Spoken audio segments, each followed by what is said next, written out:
Balkan Sewiti'nin Serdar, Mawtumly, bereket etraplarına buğday eken dayhanlar, buğday meydanlarındaki yeti su yetmezçiligi derarly ekinin 60 götürümden orak hatını yitirenligini aýdýarlar. Bu habar hökümet başlygynyň Owa Senagat toplumyny gödäwçilik edýän ornunmasary we Sewit häkimleri bilen mewsümleýin owa hojalyk işleriniň barşyny ara alyp maslahatlaşmagynyň ýanyndan geldi. Emma resmi habarlarda ýurdun ekin meýdanlarynaky su yetmezçiligi. Bu meselede dayhanlara nähili kömek edip boljagy barada hiç zat aýdylmaýar.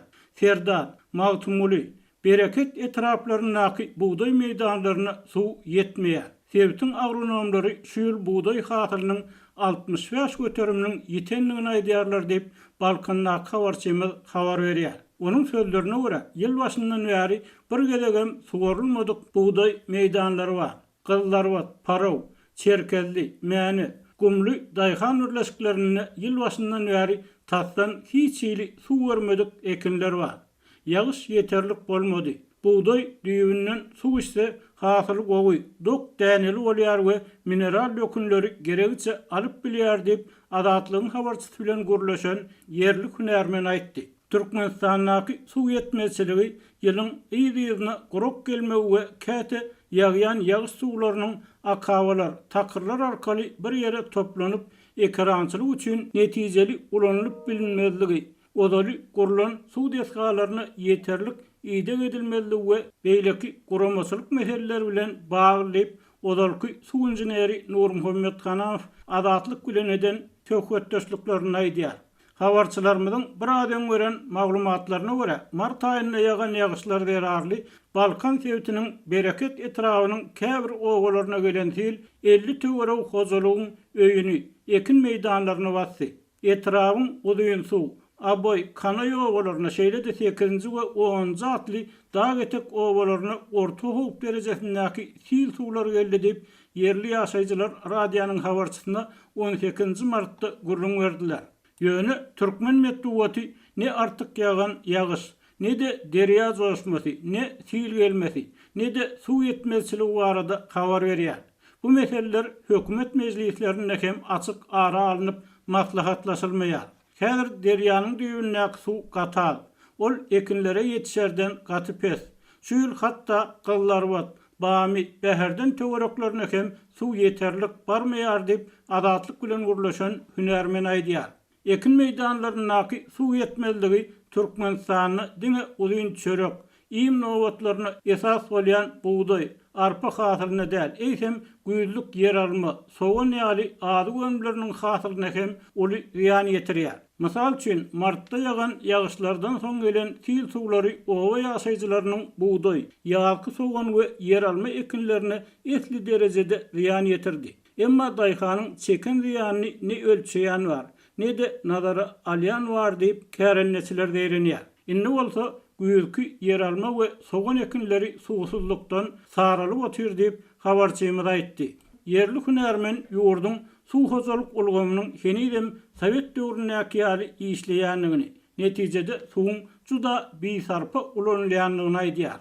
Israilden ýa-da Eýranyň tejribe alynsa, suwdan has netijeli peýdalanýan ýurtlaryň tehnologiýalary ulanylsa, Garawun kanalyna isrip bolýan suwlaryň özünden hem Türkmenistan ýaly bir näçe döwleti su bilen üpjün edip bolardy diýip adatlyk bilen gürleşen hünärmen aýtdy. Onuň sözlerine görä, Türkmenistandaky su desgalary köplenç wezipesinden peýdalanyp bir kanun gazanç edýän adamlar üçin işleýär.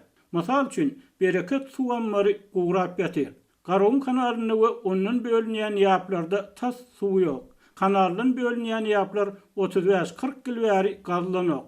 Olaryň akawalaryny gyrmança basypdyr. Kanaldan we ýaplardan töweregi sydýan suw ýerleri şorladýar. Serdar etrawynaky ýerleri hatardan çykarýar diýip hünärmen aýtdy. Emma Muharramazdan Balkan welaýatynyň häkimi Atak Halifoň 18 aprelde prezidenti beren hasabatyna yer almanyň, soganyň bol hasylyny östürip ýetişdirmek boýunça giňmeçörli mewsümleýin çäreleriň geçirilýänligi, ag ekinlere ýydyk etmek işleriniň batly depgünne dowam edýänligi aýdyldy. 18-19 aprelde Mary velaýatynyň käbir sewitlerinde diňgisi ýagyş ýagdy. Munyň bilen bagly velaýatyň käbir owalarynda elektrik energiýasynyň we gadyň üpçünçiliginde näsazlyk emele geldi. Bu näsazlyk ilatyň şol sanda önüm öndürjileriň gündelik durmuşynda dürli kynçylyklary döretdi. Adatlyk radiosynyň Mardak habarçysynyň maglumatlaryna görä, garawum etrawynyň owalaryna 2 günläp uzaklygyň tok berilmedi. Tok üpçünçiligi gijelerine hem kadaly bolmady. Toğun kesilmegi netijesinde mekteplerde mugallimler tapaklaryň arasyndaky ara kesmeleri özleri keskitlemeli boldular. Bu böktünçlük etraplardaky önüm öndürýän telekeçileriň işini hem saklady. Agyz bekleýän adamlar garankyda agyz açyp näme iýänini hem doly bilmediler. Tok ýoklugy sebäpli mescitlerde azan hem aýdylmady. Dip Garagumlu owa ýaşaýjysy anonimlik şertinde 20 aprelde gurrun berdi. Habarçymyz bilen söhbetdeş olan ençeme ýaşaýjynyň sözlerine görä, sewitde ýagyn mahaly ilatyň tok üpçünçliginiň kesilmegi bilen bagly ýagdaý ýygyderli gaýtalanýar. Yerli elektrik edarasynyň işgärleri munyň sebäplerini sewitdäki elektrik geçirji tiýimleriň we transformatorlaryň könüleşip hatardan çykmak derejäge ýetendigi bilen düşündirýärler. Ýagyş ýagan döwründe sewitiň tok üpçünçligini kesmäge mejbur bolýarys. Sebäbi simleriň ýagdaýy görür ýaly däl. Olar haçan üzülüp ýere gaçda gaçybermeli. Transformatorlar hem gaty köne. Biz geçen ýyllar hem gorkup ýördük. Häzir bir ýerde tok çakşaýsa transformatorlar göni atlar. Onsoň olar tä bejerilýänçe ilat toksuz oturmaly bolar. Şol sebäpli ýagyş ýagsa togy kesýäris diýip ýaşaýjy yerli elektrik edarasynyň bir işgäriniň sözlerini titirledi. Adatlyk bu barada Garawumyň elektrik edarasyndan resmi kommentari alyp bilmedi. Ýagyn ýagyp howanyň birden salkynlamagy bilen sewitde ilatyň gaz üpçünçiligi hem ýaramadlaşdy. Hojalyklaryň köpüsine barýan gadyň möçleri azalyp, ilat nahar bişirmekde we hammamdaky peçlerini ýakyp suw gyzdyrmakda kynçylyk çekdi.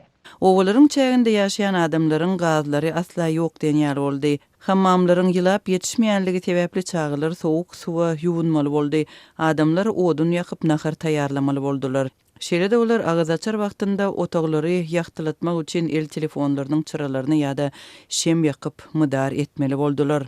Dip yerli ýaşaýjy aýtdy. Türkmen häkimetleri asuda ilaty gapyl basyp biljek tebii hadisalar barada öňünden ýa soňundan habar bermekden adatça saklanýar. Bularyň ilata ýetiren täsirleri barada hem ne ýurt häkimetleri ne de resmi media kelam agyz söz aýdýar. Galybersede elektrik energiýasyny we gady daşary ýurtlara eksport edýän hem de özüniň tebii gaz gorlary boýunça dünýäde ilkinji orunlaryň birini eýleýän Türkmenistanda ilat tok we gaz üpçünçliginiň kadaly ýola goýulmadylygy bilen ýyllar boýy ýüzbeýiz bolýar. Ýöne soňky ýyllarda bu problema hasta ýitileşdi. Ýurdun paýtagtynda velaýat merkezlerinde we çetki owalarynda gazyň, elektrigiň kadasyz üpçünçiligi we ýyladyş ulgamynyň hatardan çykmagy ýygyderli gaýtalanýar. Bu problemalar gyşyň aýazly we tomsyň jokrama ysy günlerinde hasta ýitileşýär. Owalarda köp hojalyk odun ýakyp nahar taýýarlamaga we ýylanmaga mejbur bolýar. Bu ýagdaýlar barada ýygyderli habar berýän adatlyň habarçylary soňky ýylyk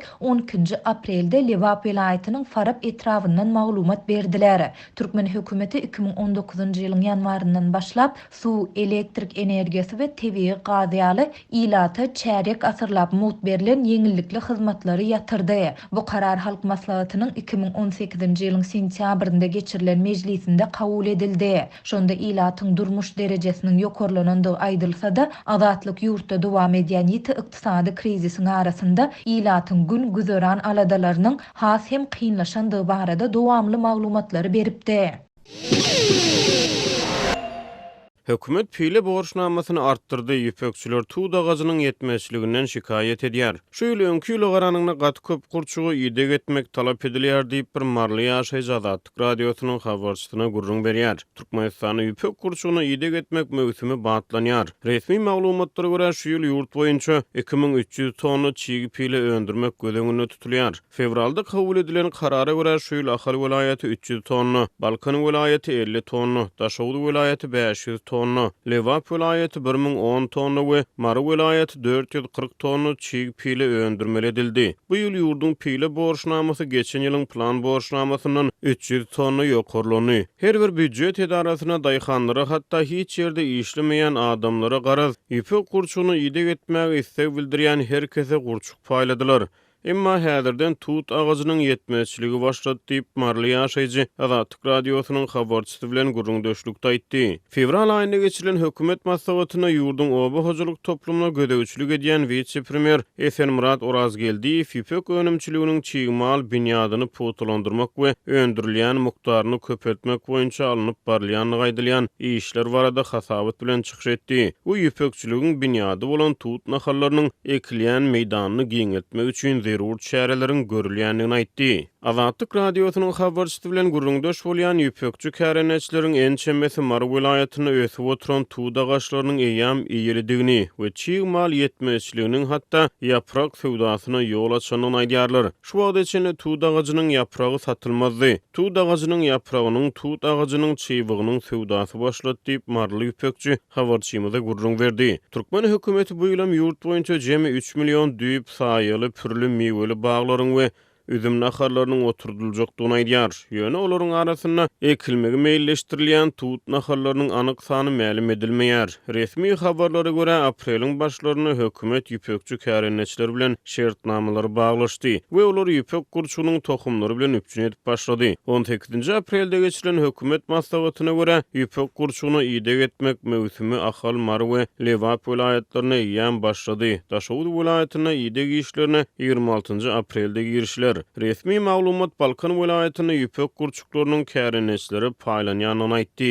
Tut ağacının ýerden tapmaly diýýän hojalyklar var. Biziň alan gurçuklarymız tut ýapragynyň ýetmezçiliginden ölse bizi günäkar ederler diýip ýüpekçi kärenetçi habarçymyza gurrun berdi. Ol hojalyklarda tut nahallarynyň öz başdak oturdulmagyna ruhsat berilmeýändigini aýdýar. Biz ozal hökümeti azar ýetirmän tut agaçlaryny öz başdak oturdup özümiz ýydyk etjek boldyk ýöne bize çalt baýajak bolmaň diýdiler diýip pileçi gurrun berýär. Indi goý hökümetiň özü pile urçuklarynyň aladasyny etsin çigit paýlanýaly paýladylar. Näme ýydirmeli inni biz bulary diýip kärenetçi aýdýar. Onuň sözlerine görä Mara sewitine tut agaçyny krene berýän hojalyklar bar. Entek kärenetçilere berkidilmedik tut agaçy bolan hojalyklar tut agaçynyň bir orum üçin 3-4 manat pul soraýar diýip ýüpekçi gurrun berýär. Habarçy Milling maglumatlaryna görä sewitde büdjet işgärlerinden ýüpek gurçugyny ýydyk etmek üçin 40 manatdan pul toplanıpdyr. Galy berse de Türkmen hökümeti pile önümçiligine mejbur zähmetden peýdalanmakda tankyd edilýär.